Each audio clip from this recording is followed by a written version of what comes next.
Taylor, Zac, and I, how are we here anymore? I don't know. Well, it's kind of in part what we're trying to find out.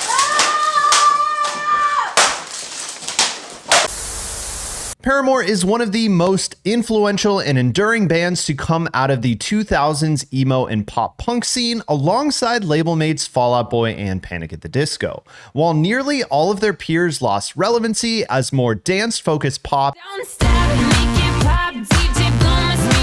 and hip-hop dominated the charts,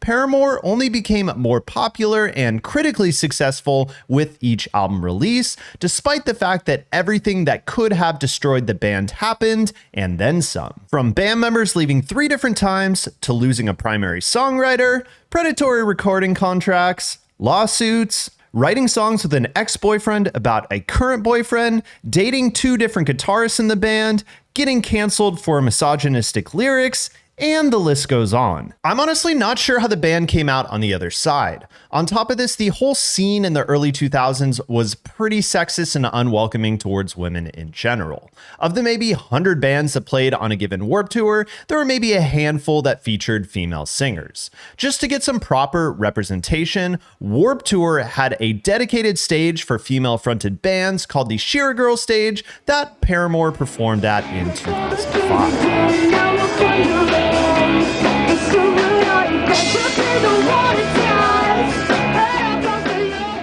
While some members of Paramore have left and come back over the years, others left for good, going on to release hip-hop albums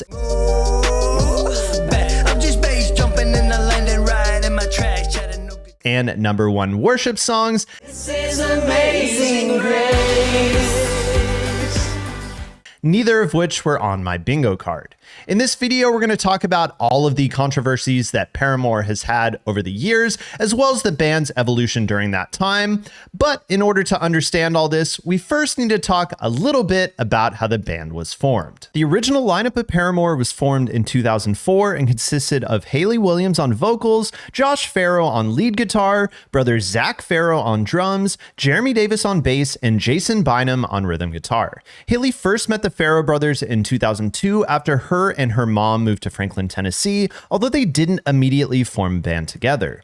In fact, Hayley's first band, which went by the name Factory, was a funk cover band with future Paramore bassist Jeremy Davis.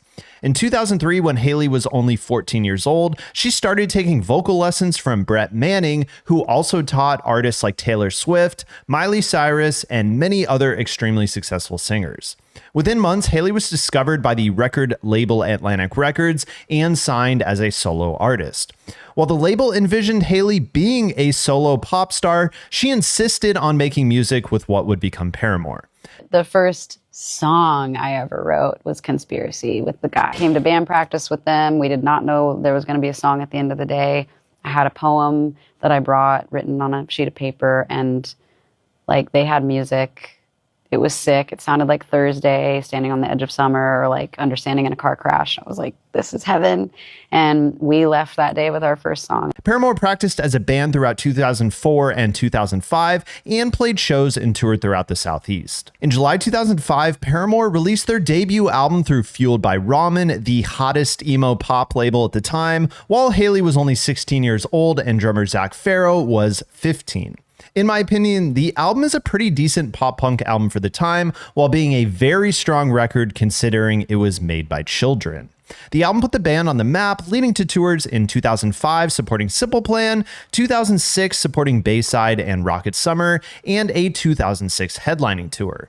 The band were also featured on the Superman Return soundtrack, voted Best New Band by British magazine Kerrang!, and eventually received a cover piece in the same magazine, leading to one of the earliest Paramore controversies. Paramore doesn't win any competitions for 2000s bands with the most lineup changes. This belongs to their counterparts in bands like Taking Back Sunday, Dance Gavin Dance, and Chiodos. Some of these bands literally have Wikipedia pages dedicated to their lineups over the years. Taking Back Sunday have had 6 different vocalists. Dance Gavin Dance is on their 3rd clean vocalist and 5th rhythm guitarist, and Chiodos went through 7 drummers during a 15-year run. While Paramore's list of former members doesn't require a college essay to document, the band may win the competition for fastest revolving door, with band members coming and going and coming back just to leave again. As I mentioned, the original 2004 band consisted of Hayley, Josh, Zac, Jeremy, and Jason. In 2005, just after the band travels to Florida to write and record their debut album, Jeremy Davis leaves the band for personal reasons and is immediately replaced. The band has gone on to say in interviews that the first track on the album, All We Know, is about Jeremy's departure and that the album cover symbolizes the empty space that was left. Jeremy got us together in a huddle and he was like, I really need to talk to you guys outside. And he was like, I bought a plane ticket home and I'm leaving in 2 hours. We were like, okay. Funny enough, Jeremy returned before the album was released, marking the first in a series of exits and re-entries in the lineup. In the same year, rhythm guitarist Jason Bynum is replaced by Hunter Lamb, who then leaves about a year later to get married, and the band makes the decision to move forward as a quartet, leading up to the recording of their sophomore album, Riot. Remember that Jeremy Davis guy who quit in 2005 right before the band recorded their debut album? Well, Paramore fired him in 2007 for lack of work ethic, only to rehire him after the bass tracks are recorded for their sophomore album, Riot. Despite mostly being in the band since the start, the guy didn't record bass on either of their first 2 records. At the same time, the band brought on guitarist Taylor York, now longtime member of the band, as a touring musician but not a permanent band member. Riot was a massively influential record, with Misery Business charting on Billboard 200, placing Paramore at the top of a male-dominated scene. After the release and extensive touring around Riot, the band returned to the studio for their third album, Brand New Eyes, which was easily their best album to date and a fan favorite. The band made Taylor a permanent member at this time, and he's also credited as a primary songwriter on 4 of the album's tracks. Up until this time, Hayley and Josh are the primary songwriters for the band, although interestingly, York is a writer on the songs Franklin, and that's what you get from earlier albums. Taylor didn't officially really join the band until Brand New Eyes came out, but he was kind of always in the band. In fact, he was in the band before I was. Taylor and I got together after school and we wrote together for the first time ever. He was 12 years old, I think I had just turned 13, and we were just a bunch of kids that went to school together that liked weird music. Taylor was in a band with the Farro brothers before Paramore was started, but in a statement from Josh, he states, I got a call a while after that from Hayley telling me that her manager said that Zac and I were invited to be back in the band that we started, but not Taylor and Jason because they weren't good enough in his eyes. York will eventually become Hayley's counterpart in writing nearly all of the music in Paramore and on her solo albums. The year after the release of Brand New Eyes, both Josh and Zac Farro quit the band, with Paramore beating the brothers to releasing a statement and Josh Farro firing back with a since deleted blog post. He states, I got a call a while after that from Hayley telling me that her manager said that Zac and I were invited to be back in the band that we started, but not Taylor and Jason because they weren't good enough in his eyes. Hey guys, it's Josh here. Just want to let you know that the blog that was posted is from me and Zac. So I know there are a lot of rumors going around that it wasn't from us, but it is. I know that makes some of you happy and some of you unhappy, and not much I can do, but yeah, hope it finds you well. See you guys. Josh called Paramore a manufactured product of a major label, stated Hayley's father would constantly threaten to pull the plug on the whole band if we complained about anything, suggesting that we were hired guns and Hayley was the real artist, when in reality we were also part of the band. We've always been treated as less important than Hayley. It's been obvious how her family views things. And he acknowledged that him and Hayley had dated and broken up in the past. There's a lot to unpack here. First, you're probably wondering where the accusations of the band being hired guns is coming from. Remember when I stated that Hayley was signed to Atlantic Records before Paramore was a thing? Well, that never changed. It's pretty widely accepted that Hayley Williams was signed to a predatory record contract in 2004 at the age of 14 to both Atlantic Records and Fueled by Ramen. We cared about the culture of what we were a part of. And you hate to learn about capitalism at 15 years old, but it's like, that's what it is. It was overwhelming, and I think it wasn't until the label deal ended only 2 years ago that I fully absorbed and metabolized the grief of all of that. How do kids navigate an adult world like that? I wouldn't say it was a positive experience. The contract was the first 360-degree deal signed in the music industry, meaning that the record label had profit sharing for all of the artist's ventures, including things like merch, touring, and album sales, and was a sign of times to come. On top of this, the contract lasted 20 years and just ended in 2004, which was signaled by Paramore completely wiping their social media and temporarily taking down their website. Because of the nature of the contract being exclusively in Hayley's name, she formed a company called Verum Woe Incorporated, which operates the band Paramore and is owned exclusively by Hayley Williams. This company allowed her to effectively hire the band and pay them while keeping this separate from her deal with Atlantic Records. This information really came to light in 2015, which we will get into more shortly. Much like Hayley's good friend and former collaborator Taylor Swift, Hayley likes to write songs about boys, but unlike Taylor, some of these boys happen to be in her band. It's believed that Hayley dated Josh Farro from around 2004 to 2007. Misery Business is confirmed to have been written by Hayley about her crush on Josh, and specifically her dislike for the girl Josh was dating at the time. Josh remained in Paramore for around 3 years after breaking up with Hayley, and during this time, the band wrote and recorded Brand New Eyes. Hayley admitted in an MTV interview shortly after the Farro brothers left the band that a large number of the songs on the album were about Josh. But going back and listening to it, there are an alarming number of songs that you can now interpret as being specifically about Josh Farro. Yeah. A large majority of those songs, yes, have to do with the relationship that we had and then that we had to mend. Writing breakup songs with your ex is on another level. To make things even sillier, in this interview, Hayley is sitting next to Taylor York, who's confirmed to be dating Hayley in 2022 and has remained in Paramore throughout this whole time. In between Josh and Taylor, Hayley started dating Newfound Glory guitarist Chad Gilbert in 2007, who she eventually married and then later divorced in 2017. On the same album as songs about Josh are songs like The Only Exception, which was co-written by Josh and believed to be about her relationship with Chad, which is pretty clear considering the band stopped performing the song after her 2017 divorce. You can't make this stuff up. Following the departure of the Farro brothers, Paramore released their self-titled album in 2013, which received widespread critical acclaim and was their most commercially successful album they had made yet. The album debuted at number 1 in the Billboard 200 and had several hits, including Still Into You, I'm still into you.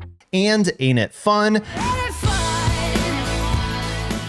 the former of which is the band's most streamed song on Spotify today, and the latter was the band's first top 10 single in the United States. With Taylor replacing Josh as the band's songwriter alongside Hayley, this is a pretty impressive feat. In 2015, it was announced that bassist Jeremy Davis was no longer in the band, which was followed by a lawsuit against Paramore. This marks not the first or second, but third time that Jeremy left the band.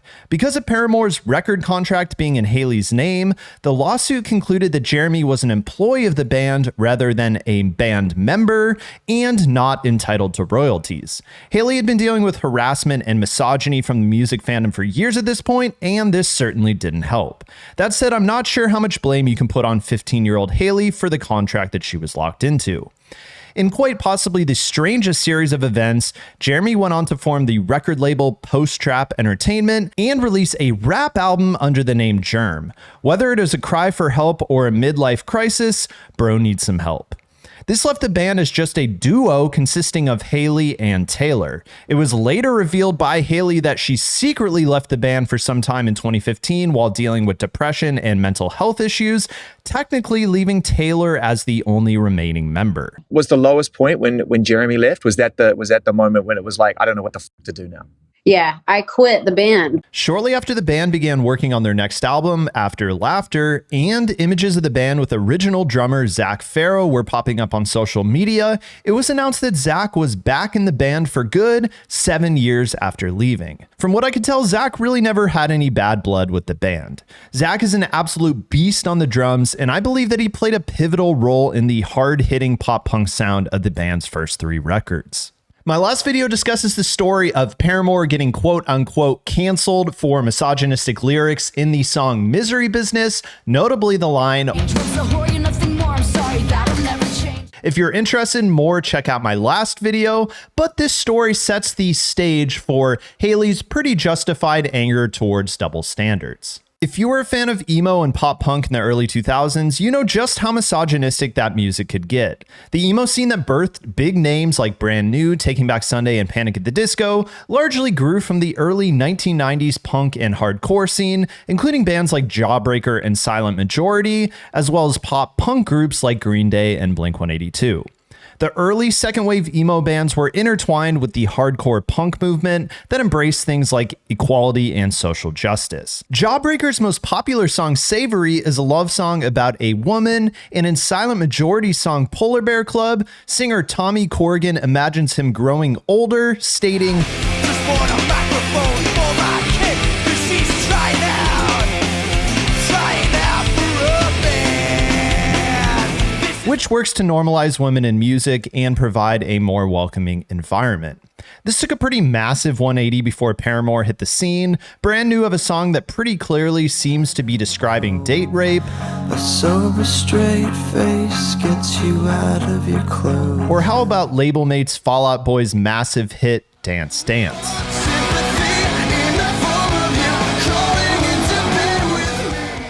While these bands have largely gone without much criticism, Paramore has received a ton of it, according to Hayley. From people stating she can't be a feminist while singing Misery Business, to allegations of a toxic workplace at her salon, to the band being Hayley's employees, to being accused of stealing money from young artists with the copyright lawsuit against Olivia Rodrigo. I do think that Hayley may respond to the criticism from the vocal minority much more than her peers, so she may be amplifying the criticism against her, but as a young performer in a male-dominated scene, she was the subject of harassment regularly, so I can't understand her more reflexive nature. There are videos of young Hayley having condoms thrown at her on Warped Tour, and in a 2020 interview with Vulture, Hayley recounts being on a tour bus and a friend of Stray Light Run singer John Nolan commented on her genitals when she was only 16. There's also this incident with Fat Mike of NoFX.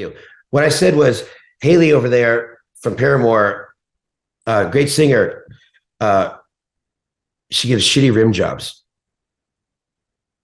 No, I said she gives really good rim jobs. I'm sorry. And I didn't mean it, because she doesn't give good rim jobs. It wasn't a cool thing, but I wasn't thinking of those kind of consequences then. Yeah. No excuse. I'm not excusing myself.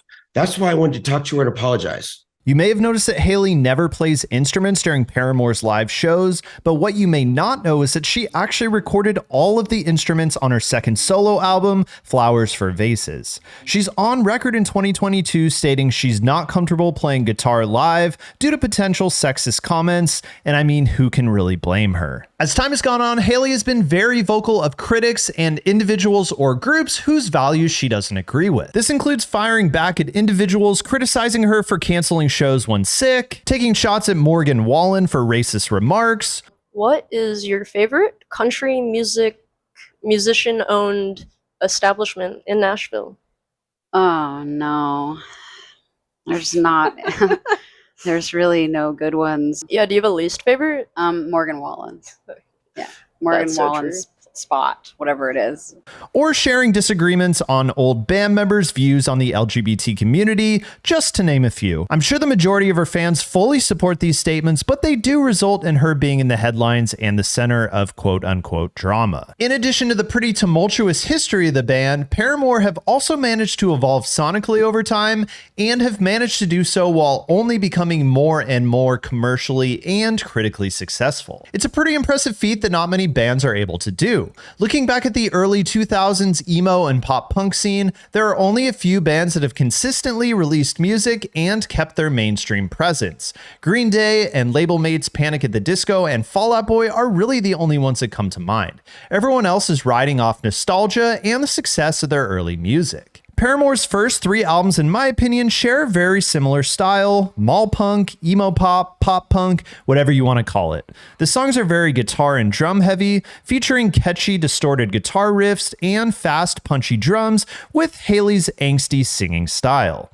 Each record was tighter and featured better songwriting, but the vibes are pretty similar. Paramore's 2013 self-titled album was a huge departure in sound, also marking a change in songwriters from Josh Farro to Taylor York, taking significant influences from 80s synth pop and new wave, with Blondie being the first band that comes to mind. The album featured Ain't It Fun, which was their most successful single ever at the time. The album still featured some of the old pop punk sound with songs like Ankle Biters and Now, but was largely a pretty significant departure. Their follow-up album, After Laughter, essentially represents a complete departure from pop punk and alt-rock, fully embracing new wave and synth pop, and clearly influenced by artists like Talking Heads and Paul Simon. While Riot is my most listened to Paramore album for nostalgic reasons, After Laughter is probably my favorite album, with Hard Times being the highlight of the record. Paramore's most recent album, This Is Why, marks yet another departure. The album takes on a heavy post-punk and dance punk sound, popularized by bands like Joy Division and Talking Heads, or more contemporary bands like Block Party. The title track, This Is Why, won the Grammy for Best Alternative Song the following year, and for me is one of Paramore's career standout songs. It's pretty impressive that despite everything, Paramore has not only stayed relevant, but grown as a band, both musically and commercially. Zine to Screen is a new channel, and your support means so much to me. If you like the video, please consider leaving a like and subscribing for more content like this. I'll see you all soon for the next one. Peace.